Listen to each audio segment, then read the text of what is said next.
वालेकुम सलाम। क्या नाम है आपका? जी मोहम्मद अफजाल। अच्छा माशाल्लाह बर्गर का इस्तेमाल किया लंगर खाने में।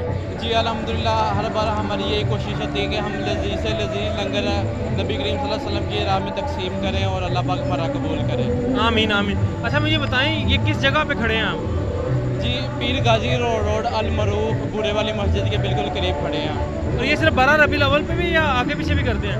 नहीं हम 12 रबीउल अव्वल को लंगर तकसीम करते हैं और 10 मुहर्रम को हम लंगर तकसीम करते हैं। बस अल्लाह पाक से जिस चीज़ को तौफीक दे और सबको तौफीक दे अल्लाह पाक कबूल सब की करे। बहुत बहुत शुक्रिया सर। आमीन।